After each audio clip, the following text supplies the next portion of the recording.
Dear students, अब तक हमने इस यूनिट में बात की diffraction due to a single slit, double slit and a plane diffraction grating. और कभी कभी हम देखते हैं कि डबल स्लिट और प्लेन डायफ्रैक्शन ग्रेटिंग के केस में कुछ पैटर्न्स मिसिंग्स होते हैं कि कई पॉइंट्स पे जहाँ पे हमें मैक्सिमा मिलना चाहिए था वहाँ पे हमें मैक्सिमा नहीं मिलता। तो there are some missing orders in the diffraction pattern for the double slit and in the case of a plane diffraction grating. तो ऐसा क्यों होता है, कौन कौन सी ऐसी कंडीशंस हैं जहाँ पे इस तरीके से आपको मिसिंग ऑर्डर्स मिल सकते हैं, वो सब आज हम इस लेक्चर में डिस्कस करेंगे।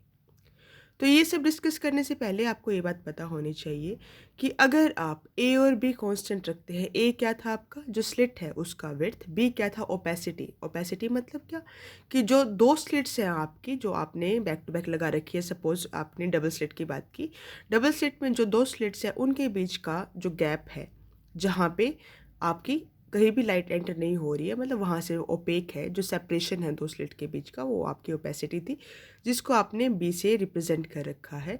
अगर आप ए और बी को कांस्टेंट रखते हैं कि एक बार जो वैल्यू आपने ए की ले ली और जो वैल्यू आपने बी की ले ली उसको आपने थ्रू आउट एक्सपेरिमेंट फिक्स रखा, तो इस केस में मिसिंग ऑर्डर्स नहीं आते हैं। लेकिन अगर आप ए और बी को वेरी करते हैं रिलेटिवली, सपोज आप ए को कांस्टेंट रख रहे हो और ए के रिलेटिव में बी को आप चेंज कर रहे हो, तो उससे क्या होगा कि जो आपका इंटरफेरेंस मैक्सिमा है और जो आपके डायफ्रैक्शन मिनिमाज है उनकी पोजीशंस के ऊपर असर होएगा। और उससे क्या होगा कि ऐसा हो सकता है कि कुछ ऑर्डर्स आपके इंटरफेरेंस मैक्सिमा के वो मिसिंग हो जाए।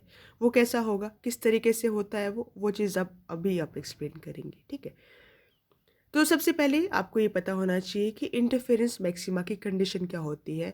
हम सबसे पहले केस डिस्कस कर रहे हैं डबल स्लिट डायफ्रैक्शन का। तो डबल स्लिट डायफ्रैक्शन के केस में इंटरफेरेंस मैक्सिमा की कंडीशन क्या है, a b sine theta is equal to n lambda, और डायफ्रैक्शन मिनिमा की कंडीशन क्या है, a sine theta is equal to p lambda, जहाँ पे एन और बी इंटीजर्स हैं। ये आप ऑलरेडी आर्टिकल में पढ़ चुके हैं, हमने डायरेक्ट वहाँ से ये उठाए हैं।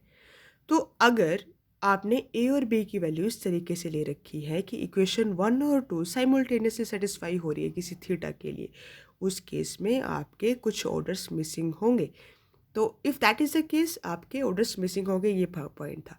तो कंडीशन क्या है कि पहली और दूसरी इक्वेशन साइमल्टेनियसली सेटिस्फाई होनी चाहिए कि साइन थीटा दोनों में बराबर है। तो अगर आप 1 और 2 को कंपेयर करें, उनका रेशो आप ले लें, तो 1 और 2 का रेशो आप लेते हैं तो आपके पास आती है a plus b by a is equal to n by b. तो फर्स्ट केस क्या है, कब आपका जो पैटर्न है, जब आपका ऑर्डर है, कब मिसिंग होंगे। फर्स्ट केस तो तब होगा जब ए और बी बराबर होंगे। मतलब अगर आपने स्लिट का विड्थ और ओपेसिटी को इक्वल रख रखा है डबल स्लिट के केस में, उस केस में आपका second, fourth, sixth order principal maxima missing होएगा इंटरफेरेंस मैक्सिमा का। तो ये कैसे पता लगा कि यहाँ पे आप ए इक्वल टू बी करें पुट, इसको सोल्व करें, n is equal to 2p की कंडीशन बन रही है। p क्या है आपका इंटीजर है, और p कौन सी इक्वेशन में था, जो आपका सिंगल से डायफ्रैक्शन है उसकी इक्वेशन का है p एक इंटीजर, और n क्या है जो इंटरफेरेंस मैक्सिमा है उसकी कंडीशन में आपने n यूज़ कर रखा है, डायफ्रैक्शन मिनिमा की कंडीशन में आपने p यूज़ कर रखा है। तो ये चीज़ें आपको ध्यान में देनी है, ठीक है। तो अगर आप p की वैल्यू 1 2 3 लेते हैं तो उस केस में n की वैल्यू इस पर्टिकुलर केस के लिए 2 4 6 आती है। इसका मतलब क्या हुआ कि जो इंटरफेरेंस मैक्सिमा है उसका second, fourth, sixth order maxima missing होगा। क्यों होगा, क्योंकि सेकेंड, फोर्थ और सिक्स्थ ऑर्डर मैक्सिमा के साथ डायफ्रैक्शन का फर्स्ट, सेकेंड और थर्ड ऑर्डर मिनिमा ओवरलैप करेंगे, जिसकी वजह से वो मैक्सिमा आपको वहाँ पे नहीं दिखेगा। एक बात ध्यान रखनी है कि ये जो पैटर्न मिसिंग क्यों होते हैं, क्योंकि एक पर्टिकुलर पॉइंट पे साइमल्टेनियसली डायफ्रैक्शन की भी और इंटरफेरेंस की कंडीशन भी दोनों की दोनों साइमल्टेनियसली सेटिस्फाई हो जाती है, जिसकी वजह से अगर उस पॉइंट पे इंटरफेरेंस मैक्सिमा लाई कर रहा है तो इसी पॉइंट पे डायफ्रैक्शन मिनिमा भी लाई कर रहा है उस पर्टिकुलर केस के लिए, जिसकी वजह से उन दोनों का इफेक्ट एक दूसरे को काउंटर बैलेंस करता है और आपको वहाँ पे कोई भी ऑर्डर नहीं दिखता। एक तो ये केस था। सेकंड केस क्या है कि अगर आपका b is equal to 2a हो, उस केस में भी आपको कुछ ऑर्डर्स मिसिंग दिखाई देते हैं। कौन कौन से ऑर्डर्स हैं वो, आप सिंपली जो आपका क्वेश्चन नंबर 3 था उसमें b equal to 2a put करें, यहाँ से आपको पता लग जाएगा कि इंटरफेरेंस मैक्सिमा के थर्ड, सिक्स्थ और ninth order and so on, obviously ये सारे के सारे मिसिंग होंगे। थर्ड केस क्या हो सकता है कि अगर ए प्लस बी आप ए लें, मतलब आपने दोनों ही स्लिट को ज्वाइन कर दिया है, तो उसमें इंटरफेरेंस मैक्सिमा के सारे ऑर्डर ही मिसिंग होंगे। और वो कैसा होगा, एक सिंपल 2A, उसका जो पैटर्न है वो कैसा आपको मिलेगा, आपको सिंपली कैसा लगेगा कि जैसे आपने 2A विड्थ का स्लिट ले रखा है और उसके कारण जो डायफ्रैक्शन पैटर्न प्रोड्यूस होना चाहिए वैसा आपको यहाँ पे पैटर्न मिलेगा। तो ये तो बात हुई थी डबल स्लिट की। अब बात करते हैं ग्रेटिंग की। ग्रेटिंग में भी सेम ही बात है, बस आपकी यहाँ पे कंडीशंस आपको अलग रख देनी है कि ग्रेटिंग में इंटरफेरेंस मैक्सिमा की कंडीशन ये है और डायफ्रैक्शन मिनिमा की कंडीशन ये है, बाकी सारी चीज़ें सेम ही हैं।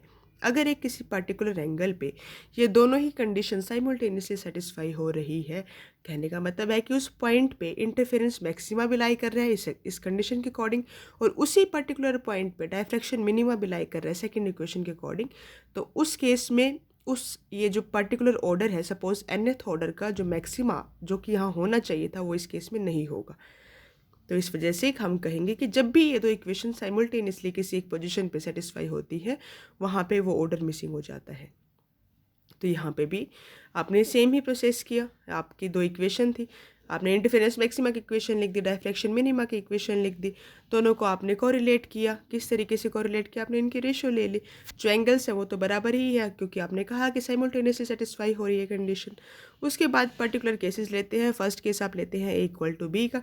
A=B में आप देखते हैं कि यहाँ पे second, fourth, sixth, eighth order principal maxima का मिसिंग है इस पूरे के पूरे पैटर्न में।